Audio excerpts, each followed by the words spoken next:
Estamos platicando con Andrés Velázquez en esta mañana, pues sobre un asunto, Andrés, que hoy nos llamó la atención y quisimos consultarte.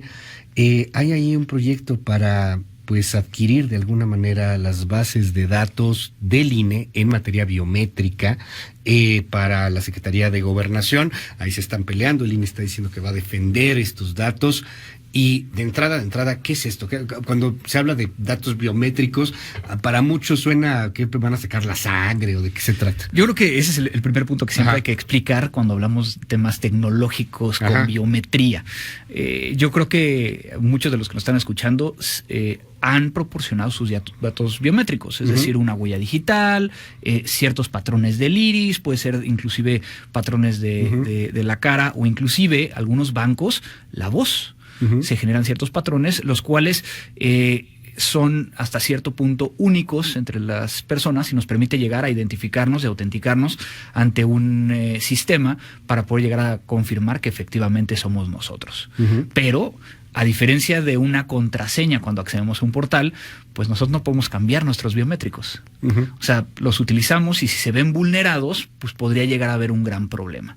Entonces, lo que nos enteramos fue que Secretaría de Gobernación tiene un proyecto de una compra de un software para generar una base de datos de todos los mexicanos y poder llegar a vincularlo a nuestro CURP para poder llegar a autenticar y saber quién, o sea, que tu CURP pertenece a Luis y que Luis tiene estos biométricos y que entonces podamos llegar a saber que efectivamente cuando vas a hacer algún trámite, efectivamente es Luis.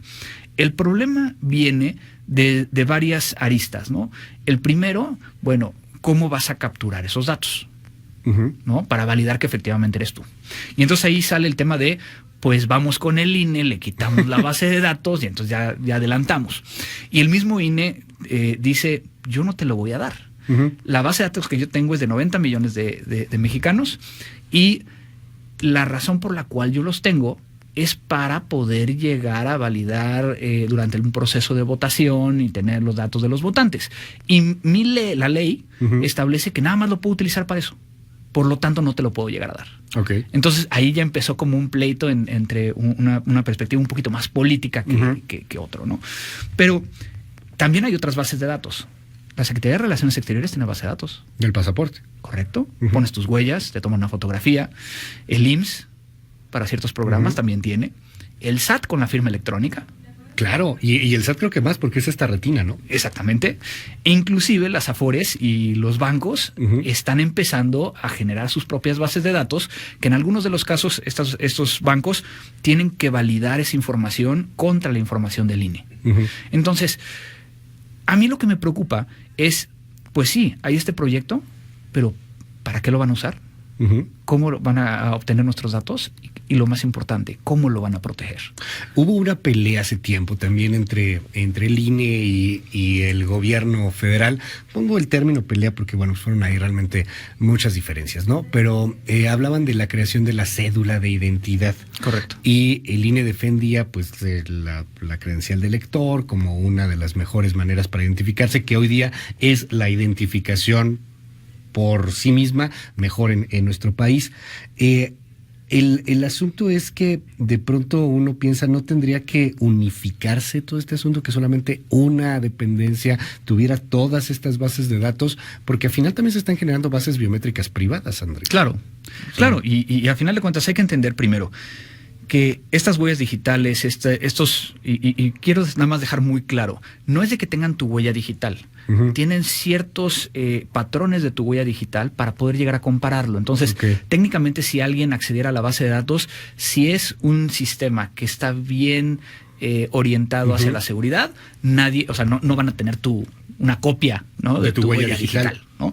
Ese sería como que un tema muy importante.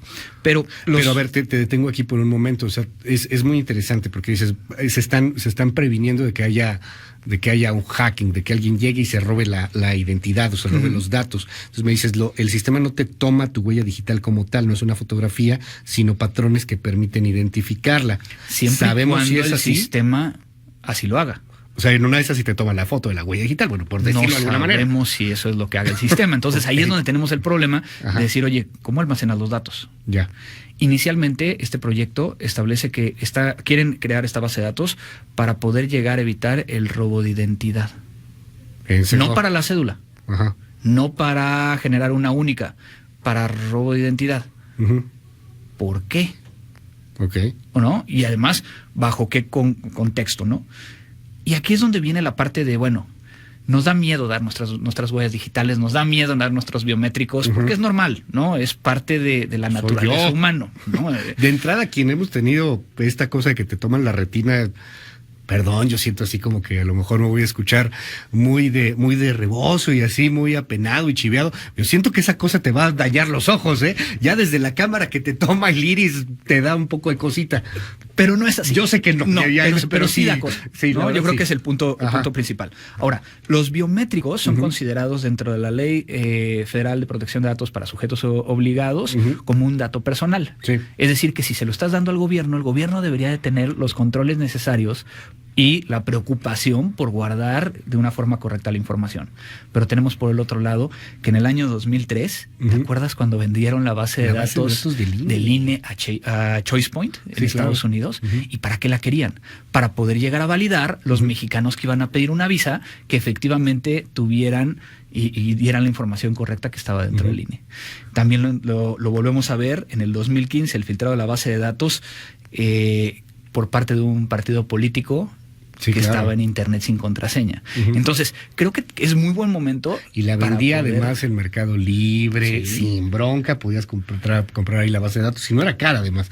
Entonces, yo creo que el punto es, ¿para qué la van a usar? ¿Cómo la van a resguardar? ¿No? ¿Cómo la vas a proteger? Claro. ¿Cómo la vas a proteger? ¿Y cómo nos vas a dar la tranquilidad, gobierno, de que estás haciendo lo correcto? Ahora, bueno, esto es gobierno, pero hemos platicado tú y yo muchas veces de cosas que nos pasan cuando cometemos un error y le damos la contraseña a alguien o caemos en un phishing, por ejemplo, llega una fake news a tu correo, ¿quieres saber más? Dale clic, le das clic, entró un troyano a tu computadora y ya le dio en la torre, o de repente te dicen, te ganaste tanto, mira, métete a tu cuenta de banco y ya te metes, le pones la contraseña, ya le mandaste la contraseña a un hacker. Puede que empiece a haber también este asunto de gente un tanto sin escrúpulos que quiera empezar a tener estas bases de datos. Tú se las das, o sea, en el banco pues llegas y lo das sin problema, pero cada vez va a ser más normal que alguien te diga, oye, mira, te voy a regalar unas papitas, nada más déjame sacarte una foto o algo por el estilo. Y yo creo que esa es la parte interesante desde la perspectiva de que estamos cambiando la forma en cómo estamos haciendo las cosas. Sí. Hoy no podemos llegar a pensar una vida sin una computadora, sin una tablet. Sin un celular. Sin un celular. Y no nada más en ciudades grandes, ¿no? Estamos hablando prácticamente que cualquier ciudadano mexicano podría llegar a estar en una base de datos.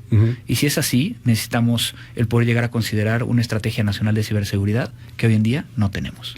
Vamos a pensar, ¿qué pasaría si esto llega a las manos equivocadas? ¿Puedes tú, porque uno piensa, y nos lo dicen aquí en la red y en el WhatsApp con toda razón, ok, bueno, alguien se robó mis huellas digitales, pero pues no las tiene. O sea, las tiene ahí, pero pues, o sea, si quiere hacer algo, yo tengo que poner la huella en el aparato que te lee las huellas. Podría ser más desde el punto de vista de que si alguien obtiene la base de datos, podría llegar a validar que efectivamente eres tú. Ok, sin necesidad de que tú pongas el dedo, por ejemplo. No tanto de que pongas el dedo, a lo mejor sí necesitaría el poder llegar a hacer esa validación si es que está en este esquema de los patrones. Ok. Pero entonces estamos hablando de que es información que a lo mejor únicamente el patrón no te da nada, pero si vas sumando el patrón, más tu dirección, más tu nombre, ¿no? Va haciéndose algo que para alguien que quiera llegar a generar alguna afectación o simplemente para validar que ciertos mexicanos están haciendo alguna actividad. O sea, imagínate, ni siquiera vayamos a algo tan malo. Sí. Una empresa que quiera llegar a validar quién llega a su edificio. Y que efectivamente cuando está entrando sepa que eres tú. No está mal. Uno pensaría que está bien, pero yo no entregué mis datos para eso. Sí, claro, la empresa va a hacer lo que quiera con esos datos. Exactamente. Y los va a comprar con alguien. Quiero validar si realmente tú eres tú.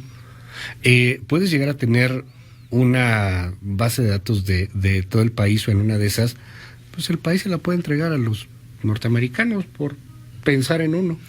Hay que recordar que muchos países hoy en día tienen una base de datos única. Ajá. ¿No? O sea, yo creo que aquí no es el cuestionar si es bueno o malo la base, es cómo van a crear esa base.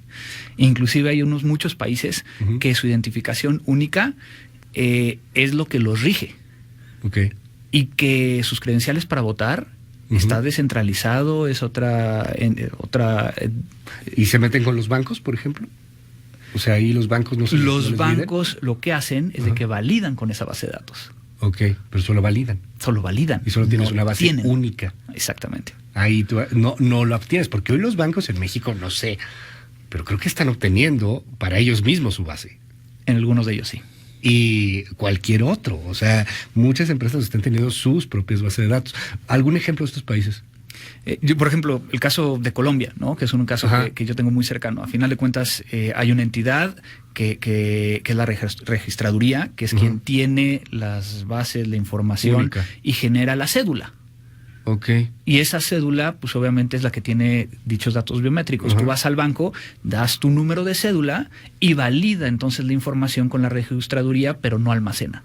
¿Los norteamericanos tienen un solo registro o varios? Tienen varios. Ahí, ¿por qué? Porque tienen el AFIS, ¿no? Que es más hacia el lado criminal, pero también tienen todo su sistema local para poder llegar a saber quiénes son cada uno de los norteamericanos. Que protegiendo derechos humanos, y hoy día que estamos en este debate, todavía no las creamos, podríamos entrar en ese asunto y entrar en la vanguardia, protegiendo derechos humanos, entendiendo también el sistema que estamos corriendo y el futuro que viene. Tú dirías lo mejor es una sola base de datos del Estado, blindada como la tiene que blindar el Estado, y que quien necesite tener la verificación de los datos biométricos lo haga a través del Estado. Se valide, correcto, pero lo tiene el Estado y ya. ¿Correcto?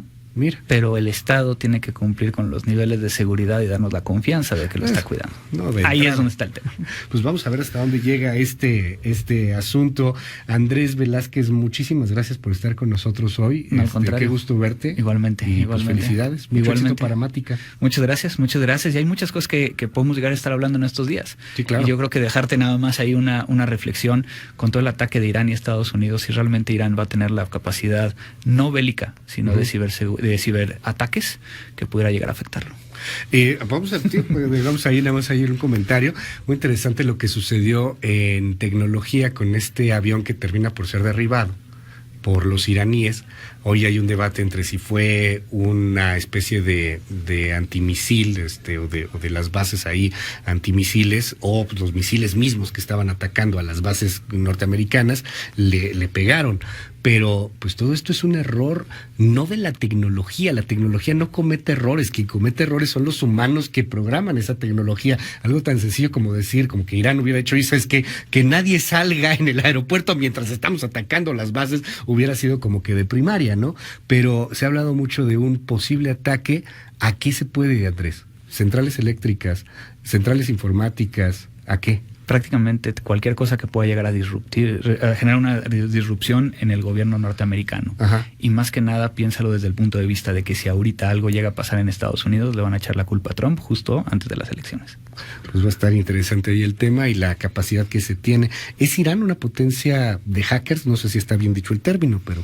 y ese es el gran problema. En los últimos, la semana pasada, el lunes pasado precisamente, Snowden reveló ciertos datos de la NSA, donde la NSA ya está preocupada precisamente desde hace prácticamente 10 años de que Irán haya aprendido a partir de ciertos ataques. Recordarás un ataque muy claro que fue el Stuxnet en Irán, que afectó una planta nuclear y que fue creado no oficialmente, pero entre Estados Unidos e Irán, este pequeño malware, este pequeño código malicioso, y que se quedó en las computadoras en Irán. ¿Qué fue lo que hicieron los iraníes? Tomarlo, hacerlo ingeniería inversa, saber cómo funciona, y ahora tienen la tecnología. Vamos a ver cómo se va poniendo este asunto. Seguimos platicando si nos das oportunidad. Gracias, Con mucho Andrés. gusto. Muchas gracias.